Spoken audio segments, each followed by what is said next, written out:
şahu cahan ilim kudretli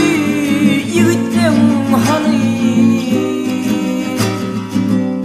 Türkmeni dünya taladan pervan altı murat hani Türkmeni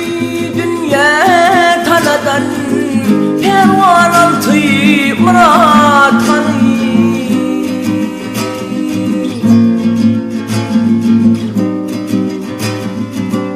Ağlanı gülleri bilen Yavşayını yamanı diyen Şortu sözü çeyne diyen Usat uğruş kalı hani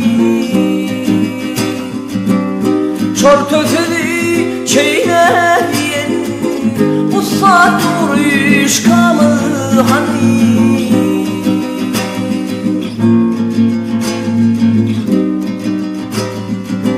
Pirlerden patay olan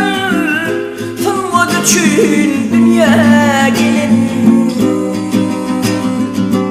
Pervananın dostu olan Ballı hani pamı hani Pervananın dostu olan Ballı hani pamı hani